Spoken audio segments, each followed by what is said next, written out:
Is it still morning? I think it's morning. It's almost not morning. I'm very relieved, first of all, because you have already been given so much inspiration, so much thoughtfulness, so much wisdom in these amazing speakers. I feel excited because just these students that have been up here talking to this entire crowd have been just sensational. Give them another hand, please. They were great.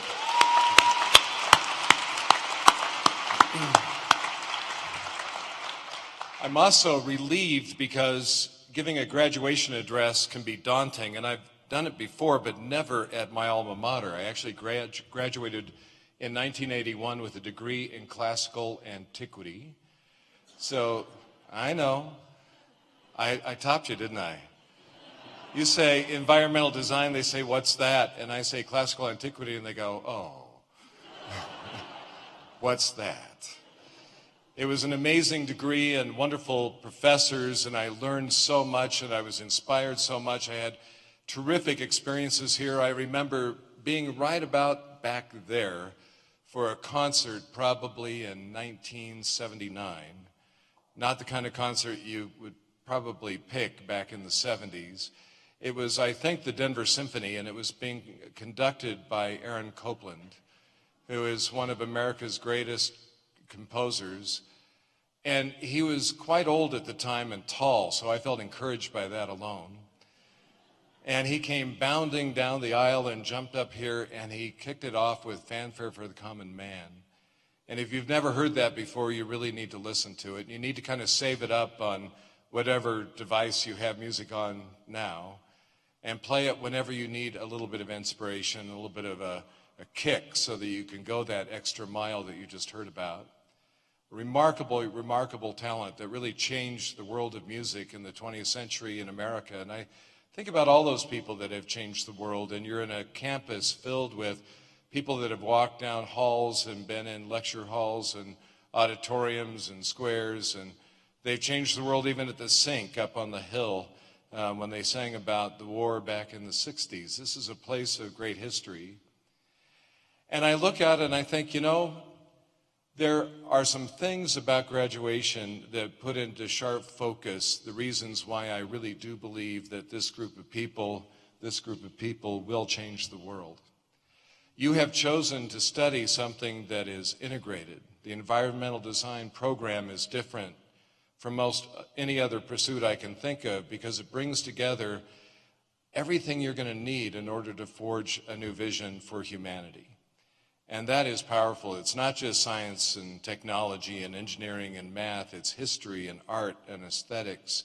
It's language. It's sociology. It's cultural anthropology. It's all the kinds of things that if you can fuse that together to solve problems, you will take us to incredible places in the future. And maybe there are a couple of other things that you can concentrate on in order to be the best hero that you can possibly be.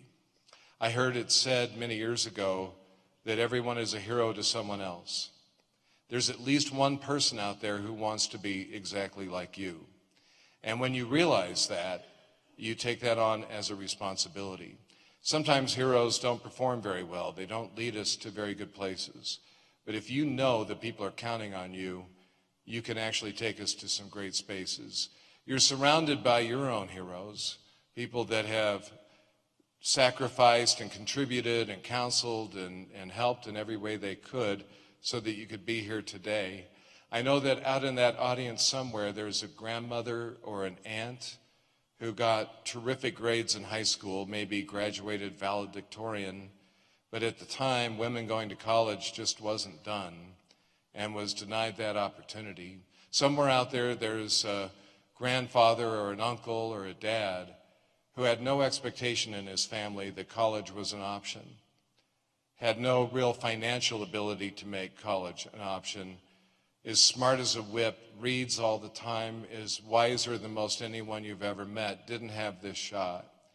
And I want you to know that they're not feeling bad for themselves today. They are celebrating you today because that's really the foundation of love. Love is the unflinching celebration of the other. And when you have people in your life that are celebrating you so profoundly, you know what love truly is. And that's a gift that you can keep giving to all the people that you encounter down the road.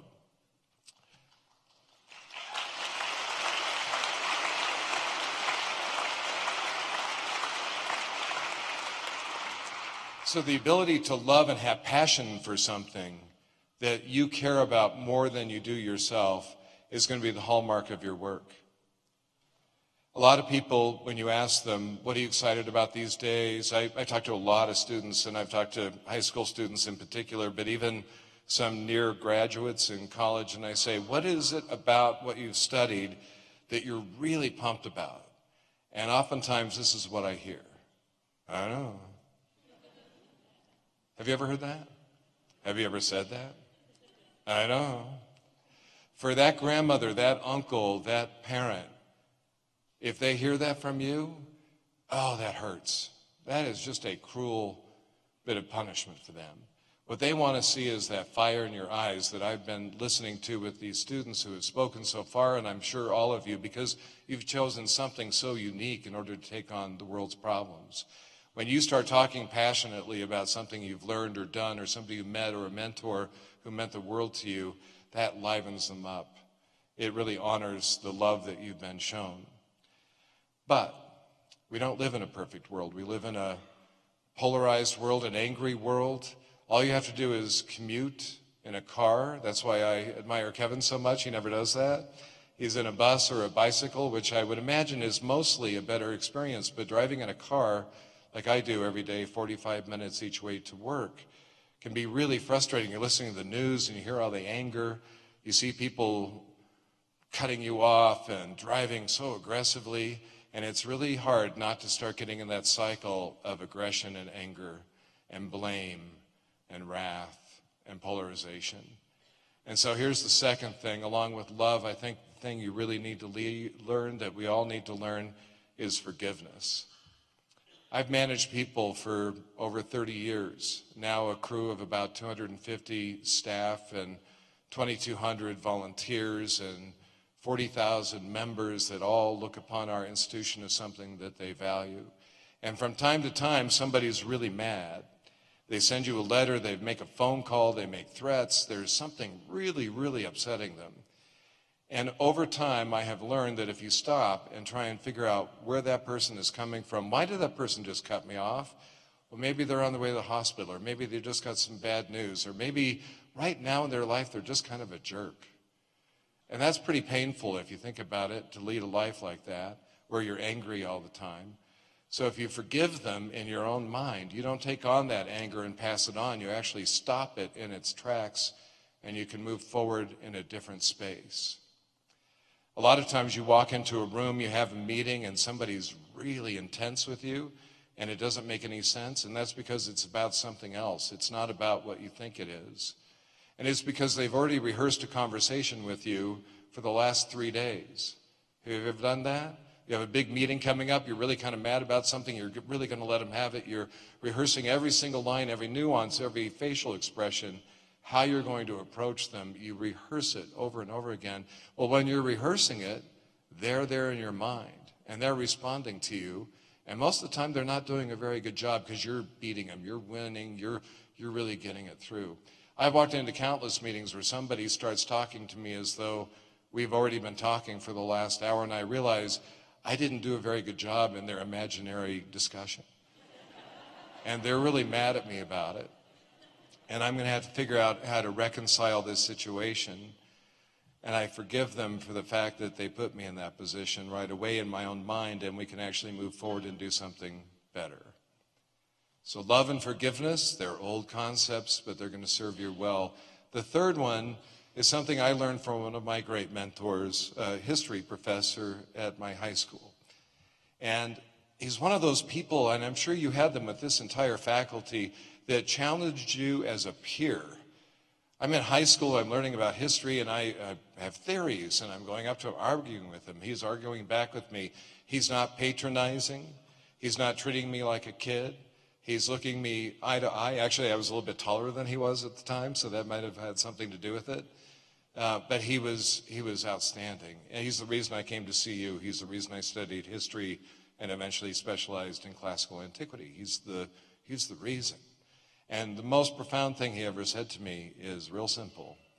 I was opining one day, I think I'd seen one too many Star Trek episodes. I don't know what Star Trek is for you, but science fiction where there are all kind of weird realities that you march into, right? And there was one episode where there was a series of brains in jars, and the world was basically just their imaginings. That actually is common to a lot of cultures around the world, the idea that there's some super mentality out there that is guiding the rest of us. So I was opining about that. What if I'm not real at all? What if I'm an imagining of some super being that is just making up vignettes and stories, and I'm playing that out on a daily basis? And I was going on and on and on. It was really horrible. And he stopped and he looked at me and he said, you know, that's possible. That might actually be true. I can't prove that it isn't true. But Brian, at some point, you've got to get a grip. And that's the last thing I want to leave you with. You've got to get a grip. And by getting a grip is, you've got to choose a great reality. You are not going to go out into the world to try and find yourself. You're going to go out into the world to create yourself. And the tools that you will use on a daily basis is the reality that you select to bring into your life. It is why it's so discordant right now. When you listen to one person's impression of politics versus another, you think, what world do they live in? Well, they live in a very different world. We're all getting to choose a world that's extremely distinct, with its own characters, its own heroes, its own possibilities. If you look upon the world as a sad and tragic place, you will find evidence of it, lots and lots of evidence of it. But I'm here to tell you, as a classicist, it has never been better than it is today. By any comparison, by any standard of human experience, it has never been more possible to change the world than it is today for you. So choose a great reality. When things begin to feel frustrating and angry and upset, shun that for a while. Pull in Aaron Copland, listen to Fanfare for the Common Man.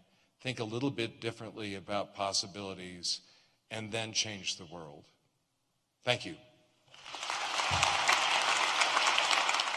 I have the honor to introduce Duncan Miller. He is the Environmental Design Distinguished Graduate from Planning. Make no mistake, today we are at the precipice of one of the biggest changes in our history. And this generation, the one that is graduating today, is the generation that is going to tackle those issues. We are in a very divided land at this moment. And these are very crucial moments to make decisions about the future and to design a better environment. We need environmental designers, as you, to have the courage and empathy to tackle the most difficult questions that are out there. I have the honor to introduce Duncan, who I met through my class on urban conflict. In this class, we tackled those type of problems, looking at violent conflict all over the world. And Duncan is the kind of individual that takes those ideas of tackling the most challenging human problems in the world head on. And he used his empathy and his rigor to deal with issues as difficult as the Rwanda genocide in the 1990s. He used that charisma to understand that he's solving these divided problems through designing and through engaging with those what make us a better environmental designers.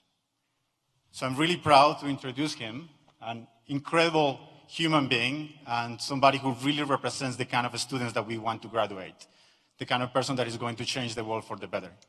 Hi guys, congratulations, we've made it here. Today I want to speak with you briefly about a quote that's very played out, but has special relevance to me, so bear with me. It's not all those who wander are lost. Let me preface this by saying many of you don't know me, and that's likely because I began school in the fall of 2010, and now I'm graduating in 2017. So that's right, it took me almost 7 years to get here. My path through college was a long and twisting one, full of pocketed breaks, but I wouldn't be where I am today without the help of friends, family, and the great faculty and administration here in ENVD. So, a bit about my story. Until my senior year, my whole path was an upward ladder, moving from one rung to the next, passing milestones to prepare for the next milestone. It wasn't scary or intimidating, because as challenging, boring, or exciting as it may be, I knew it was just a step to the next predefined place. Like many people here today, I was on track to get through college in 4 years, finish, and get a job. But right before my senior year of college, for a variety of reasons, I stepped off the ladder, and I took close to 2 years to travel. I was really lucky to have the opportunities that I did. And while it was exciting and at times scary to leave my path for the unknown, I still knew where the path was. I knew that it would lead me back here, finishing my degree at CU.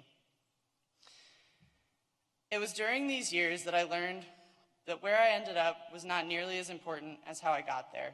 The milestones at the end of the road were meaningless, except for the multitude of experiences, friendships, successes, and failures that made up the road itself. But like I said, that was while I still knew my end destination. I had the target in hand. Life, however, isn't always like that. Graduation is another, perhaps the last of these major milestones that were predetermined that we've strived towards. The journey's been filled with hard work, frustration, countless sleepless nights, broken models, misprints when the timing could not be worse, and of course, endless amounts of coffee. But it was also full of sleepless nights spent in the studio with the people that would become our best friends. It was spent with adventures in the Flatirons, lots of laughter, and endless champagne. All in all, I'd say our journey was a grand one. And now here we sit, our destination reached. Along the way, we learned a lot about ourselves, discovered the strong identity of who we are, the independent and quirky humans that each of us have become. But now with the ladder climbed and the universe wide open at our feet, we have the opportunity to find out how we, as these individuals, fit into the world at large. This journey won't be as straightforward as college. The destination's unknown, and there's no more rungs set out in front of us for us to climb. It's exciting and kind of scary at the same time. But I'm comforted going into this next phase of our lives by my cheesy quote, "Not all those who wander are lost." So as we go from CU and we scatter across the country and perhaps the globe, I'd encourage you to take joy in the journey, to dream big and plan accordingly. But when you fail, as we all will, as we all have, and you stray from the path that you set for yourself, the new job, the travel plans that you have, the university that you're going to, don't be dispirited. Don't be afraid. Sometimes your most uncertain and terrifying moments give you your most exciting opportunities. So my little piece of life advice is wander. Wander far, wander often, and wander with the knowledge that you are only discovering new paths for yourself to follow. So congratulations, class of 2017. Thank you.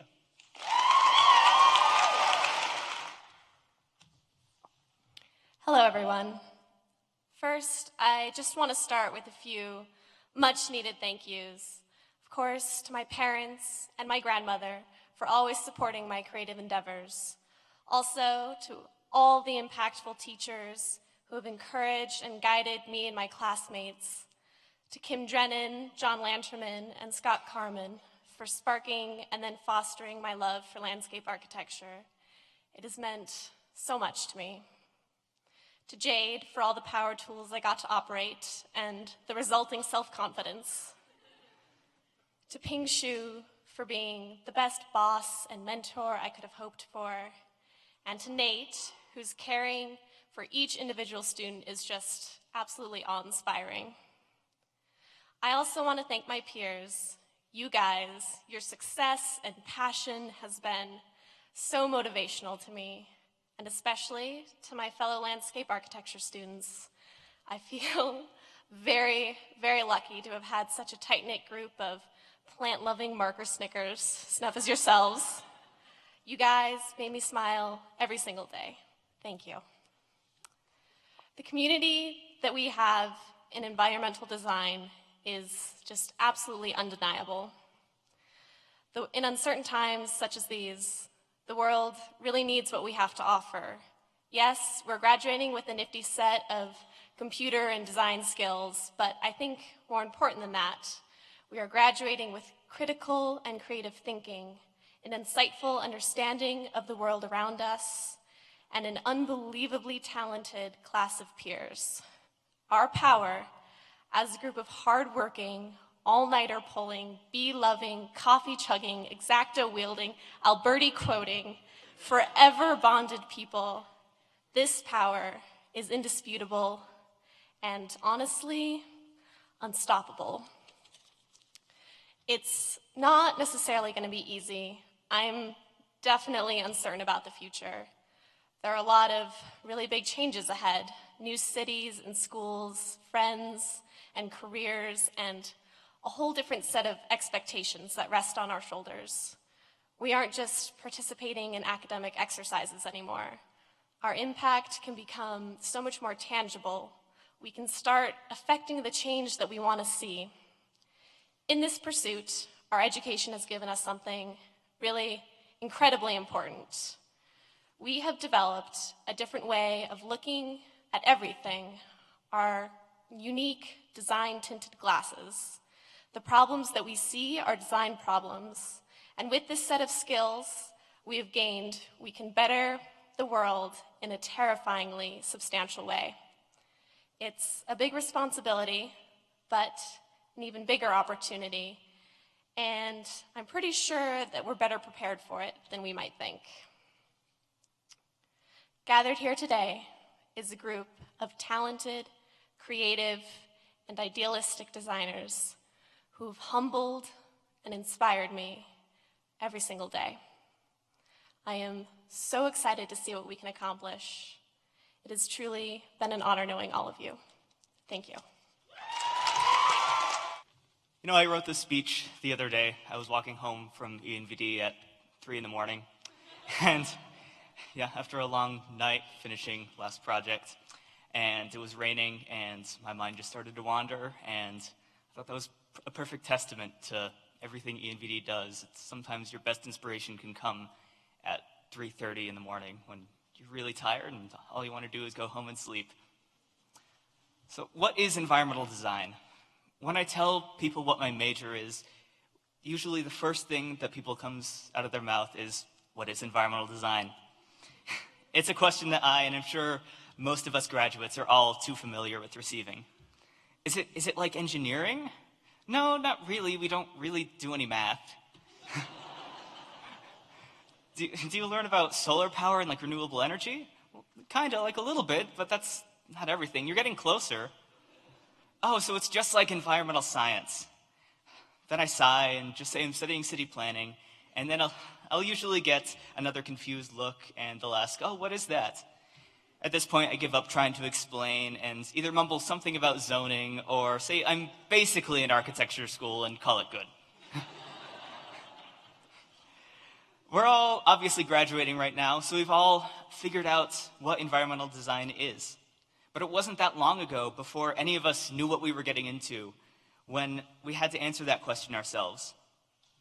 We all came in with our own preconceived notions and ideas about what ENVD was going to bring us, but I think that was all shocked out of our system pretty quickly. I know that first semester freshman year, I think most of us had our own personal crises. You know, most of us are architecture students and came in wanting to be an architect. My experience was a little bit different. I wanted to be a planner. And so I was very dismayed when I found out that we'd be making infographics and I'd be doing sketching exercises. I was expecting to learn about bike lanes and about rooftop gardens, but here I was cutting my finger open, making a box out of chipboard. This realization hit me even harder when I found out that cutting your finger open and going to the emergency room at 11:30 on a Sunday night is not a good enough excuse for John Barber.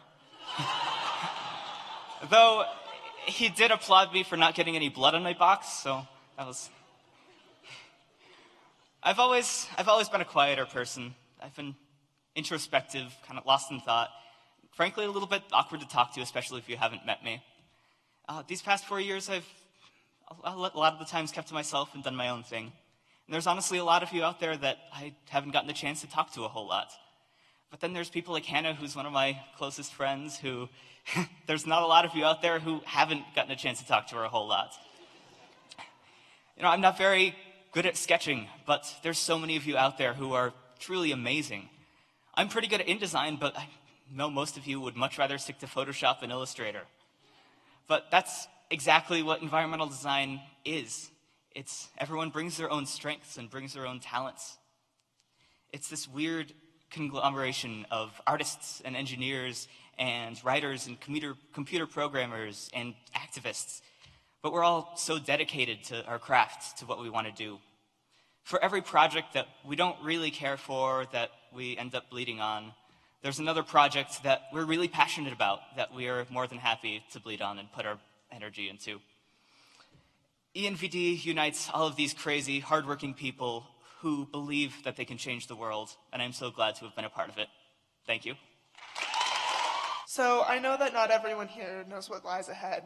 However, I know that we can all go forward today from this moment, knowing that we have gotten a great education, tons of experience, and a network of friends and colleagues and mentors that we can count on in the future. My favorite part of ENVD has always been the community here. We have all had the long nights, the blood, the sweat, and the tears going into our projects, as some of my fellow students have already mentioned. And then I'm pretty sure we have all given up social lives, healthy sleep habits, eating habits, pretty much anything to go into some of these projects. But honestly, in the future, that's really not the part that I'm going to remember. I'm going to remember all of those great nights, spending time with you guys, and achieving something great. How many people at CU today, graduating, can say that they've rolled around in oil barrels down the middle of the studio, or had handstand competitions at 2 in the morning, or gone home covered in paint and glue and sawdust and who knows what else? I'm pretty sure my roommate hates me with how much of that I've tracked into our house. So when I was originally writing this speech, I was going to thank specific people. It's probably good that I didn't, because we all know that I'm going to cry if I do that again. But overall, I realized that today, really right now, is not about me, but it's about everyone here. And all the people that have supported us up to this point. I think I can speak for most of us today that we wouldn't be here without the rest of all of you guys. I know I'm not the only one that called home, needing help, needing guidance, not sure whether or not I should stay in ENVD and if this was the right path in the future. And I don't think many of us would be here today unless all of you guys helped us every minute from the first day that we started college up to this point.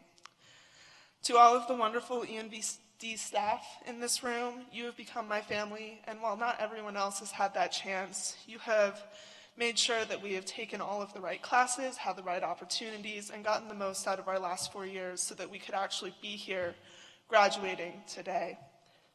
For all of the faculty, you got us through 4 years of ENVD classes. I think we're mostly in one piece still, maybe a lost fingertip or something along the way, but that's okay. And I think we're all the better for it. And then finally, to all of you guys graduating, you're awesome. I'm so glad that we got to spend 4 crazy years together, and I wish you all the best of luck. So you're going to do great, and life is going to be great. So thank you. We made it. Yay, real world. So Design Studio is a unique class setting. It demands time, devotion, spontaneity, concentration, but it also requires the collective effort of you and your peers. Without this last part, the peers, Design Studio is no different from 3rd grade arts and crafts, which design's been argued to be arts and crafts. But although we're no longer using those little zigzaggy scissors, instead we're doing plans and sections and using very sharp knives, without our peers and the collaboration that instinctively follows, it becomes much, much harder to create an environment where we can feed off of each other, where we can transition from arts and crafts to full grown-up, real-world design, where we can develop truly creative thought. This ability to foster creativity is a prerequisite to successful design. And I firmly believe that creativity is not something you do or don't have. So yes, the Dave Waits of this world are born with something that gives them this ability. But for the rest of us, it has to be practiced. It's a trait that has to be honed. It's a trait that has to be fostered. And without you, all of you, we wouldn't be able to do that. And so on behalf of all of you, I would like to thank all of you. Because without all of you, they wouldn't be here. Without all of your support, we wouldn't all collectively be able to foster this very, very important thing called creativity. So thank you.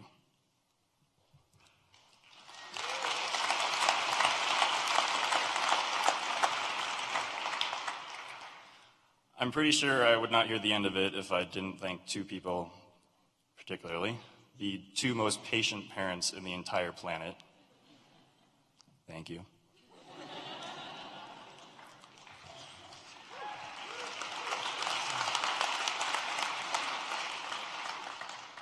And don't worry, I didn't forget about all of you. Although in a studio setting, I consider you guys peers. Yes, you are faculty and you do grade us. But you are ultimately our peers when it comes to design. So, in this amazing integral part of the process, you've led us, you've pushed us, and sometimes you fought us. But ultimately, you've created a bunch of little monsters and you're releasing them to the world. I hope you're happy with that. But really, thank you. And for the students, I have a different message. And that is never stop.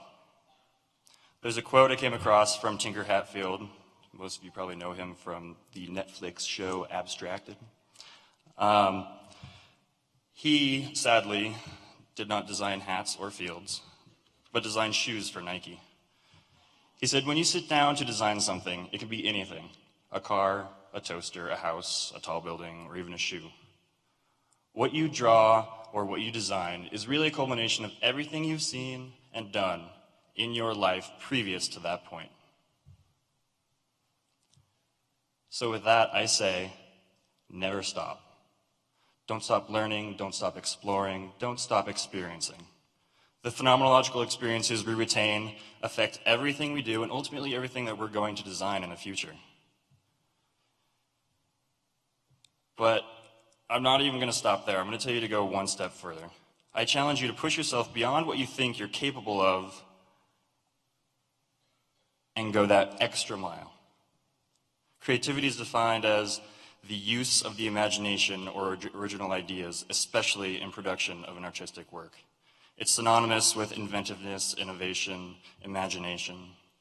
And so I challenge you to push yourself to be inventive, not necessarily at a large scale. I'm not asking you to solve low-income housing or create a revolutionary facade design. Although by all means, if that's what your heart desires, do that, please. But what I'm asking you to do is to be inventive on a personal level. Push yourself to do something that's new and scary and innovative for you. You might fail. In fact, you probably will fail. But you'll grow and you'll develop, and so will your ideas. Trust me, I've been doing this for 13 years. This process, this dare to push and fail, this is where creativity thrives, and this is where I believe each and every one of us is comfortable in being.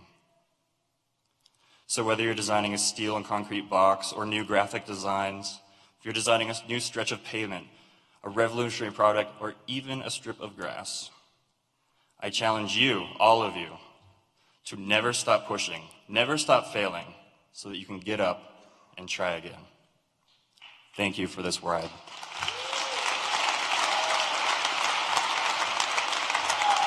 So Darby also completed an honors thesis, but not through environmental design.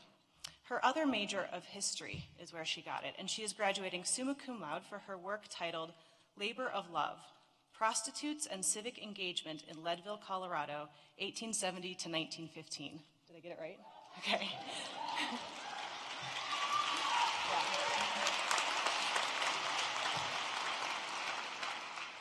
However, she didn't stop with just one complex and time-consuming independent project for her senior semester.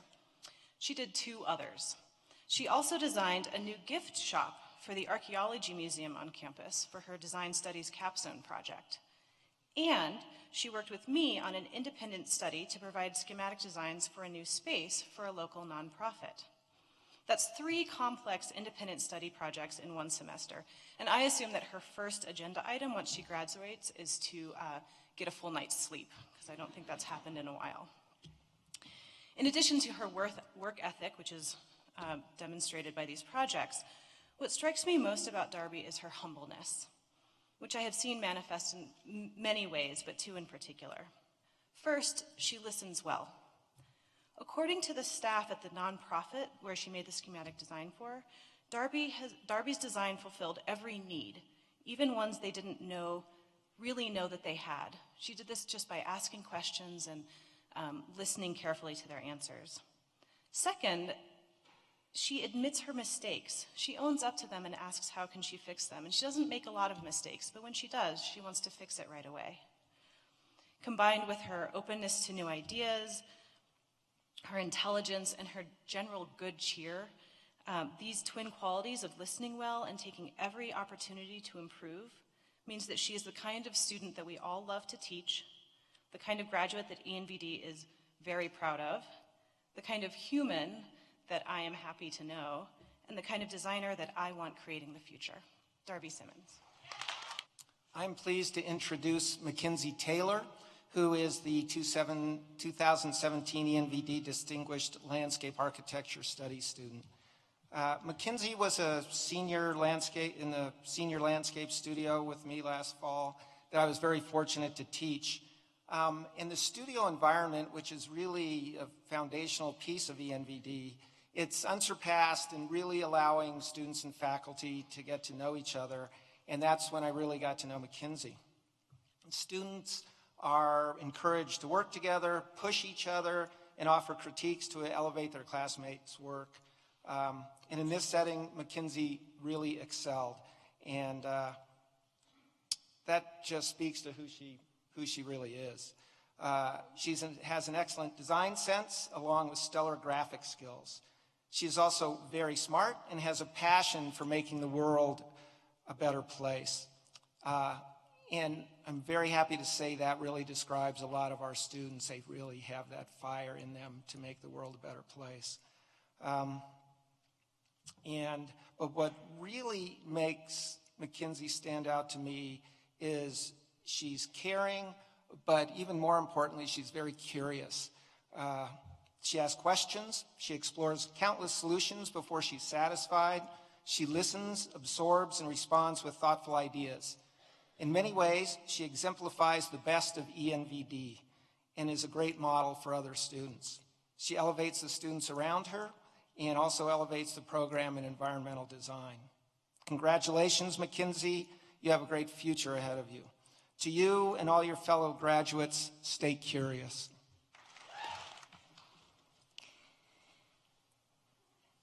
This is a special moment for many of us. I have seen many of you since you were baby freshmen and now as 4th year, so there are some beautiful souls in the audience that I've had the pleasure of working with. And the student that I'm going to speak about now has also been a student that I've known for many years, and I got to know her more deeply in her 4th year architecture studio, as well as through her leadership roles in environmental design. She has tremendous tenacity, maturity, grace, dedication, and incredible work ethic. In my studio, we did a design competition that was international submission. It was called the LACA competition.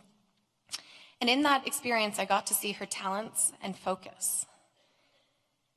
However, it was when everything went wrong, building a model, that her truest character revealed itself.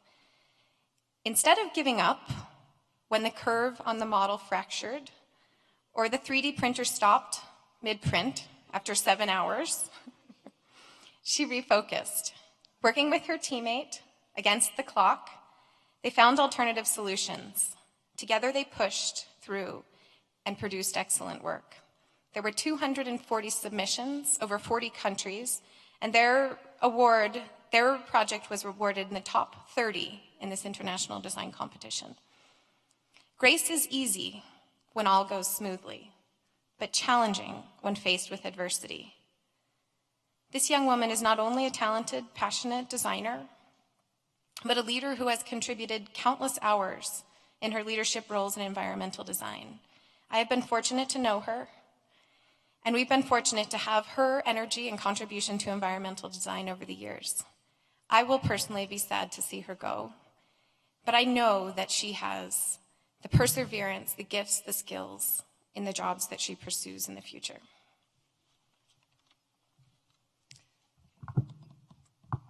I've also had the pleasure of working with this student for many years through the Environmental Design Ambassador Program.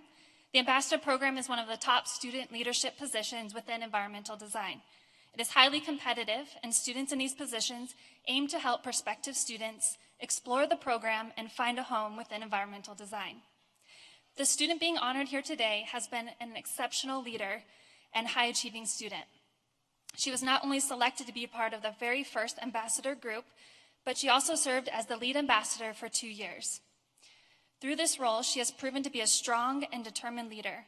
She made great strides at advancing the program by consistently finding innovative ways to bolster existing efforts and to build new programs to make environmental design the very best that it can be. Through the Lead Ambassador Program, this student demonstrated a special talent for connecting with new students. Through this, she helped countless number of incoming nervous students transition smoothly into their first year of college. She made them excited and confident about joining the environmental design family. I'm not surprised that I'm standing up here today speaking on behalf of this student. She has been a consummate professional and student. Excellence has followed her in all that she does.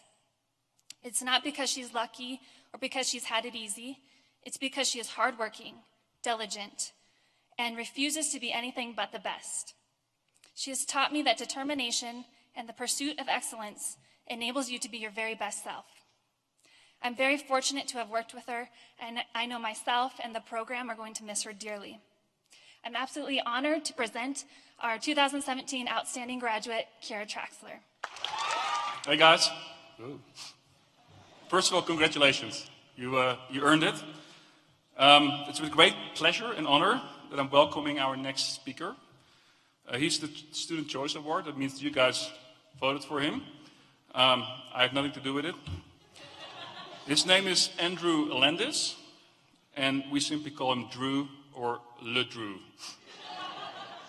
From the moment Drew was born, we, the faculty, knew that Drew was destined to become an environmental designer. After all, somebody has to save the planet, and the force is surprisingly strong in him. In fact, many people knew that Drew was going to be an environmental designer. His friends knew, his students knew. Maybe the only person who didn't know was Drew himself. So while we were waiting anxiously Drew's arrival in the program, Drew himself was searching but not finding the answers. Or searching but finding the answers he was not. So while the planet was getting hotter, the sea levels were rising, Drew was dabbling in engineering, searching in the ROTC, and looking for destiny in geology and discovering obscure European-style crafted beers in the beer garden. Just when we thought we lost him, he surprised us by arriving at the doorsteps of the environmental design building. Fulfilling his destiny, Drew has been an amazing person in our program and has been an amazing person to the faculty and the students. When Drew is not designing and building tree offices, you might find him teaching students 3D modeling skills, working as a teaching assistant for a large lecture course, or you can find him in the print lab helping others to set up their files in print. If that is not enough, you actually may find him still in the Bohemian beer garden at night, occasionally trying to go over to the dark side, although his preference seems to be lighter beers these days. Give me a hand to welcome Drew, and may the Drew be with you. So what we're endeavoring to do in this program is strategize for the best ways to develop a compelling and engaging university experience, but more so an innovative and compelling environmental design education. Sometimes we get it right, sometimes we don't. We spend more hours than you can imagine planning courses, establishing community connections that lead to real-world projects, and developing learning experiences for you. And we love doing that for you guys. And there's a lot of challenges in that, and sometimes we get it right, and sometimes we don't get it right. And so hopefully you guys can go away knowing that we tried our best to do everything for you during your experience here. For the parents, we are confident that when they came home, well, I'm not confident of this, I would imagine that they came home for that first Thanksgiving break and as freshmen, they would say, "It's really cool, Mom, I'm learning design thinking. I'm learning problem solving." And you're like, okay. So we go a little bit deeper than that. We develop innovative design solutions by understanding the specifics of a site, the context, underlying the phenomena that really make that place tick. You know, we define the problem, we work to uncover a new path for how that site, however big it's going to be, is going to be something better. So sometimes these solutions are bounded by ethics, other times they're more abstract. But now you have the tools as disciplined design thinkers to find and to craft these new paths. So your solutions are socially responsible. They're sensitive to water, energy, social dynamics, unforeseen hazards and risks. These factors present parameters and constraints, all of which help contextualize the solution. We are confident that we have inspired in you some critical skills in this respect. And it's these important and varied skill set that is the foundation for really, see this? This is the Swiss Army knife. We've given you the foundation to become the Swiss Army knife of the design world. Some of you are proud to march behind your specializations, architecture, landscape, planning, or design studies, but as graduates of this program, we're all environmental designers first, and in so doing, we don't accept the world as it is. In ENVD, we lead the world by design. So as you guys leave this building and leave our program, and take your first steps beyond our beautiful campus, I ask that you reflect on your trials and tribulations here, the sense of community that you have gained amongst yourself, the legion, or you're not a legion, you're a century, I think. There's almost 100 of you. So we ask you to remember the challenging projects and those that were taught extremely well in which you derived inspiration from. And we ask that you reflect on, the bad ones too. We are interested in hearing all the guts, all the glory, more glory than guts sometimes if that's possible. And we welcome you back to whenever you want, to be guest crits, to shed your perspectives, to tell us of this new incredible path for a job that you thought you were going to get here, but you really ended up there, because there's hundreds of you guys afterward, and the type of family that we would like you guys to be able to bestow your knowledge down to the other future generations, that's going to be critically invaluable as we grow forward. So thank you. We look forward to your contributions, and we look forward to recognizing your accomplishments today.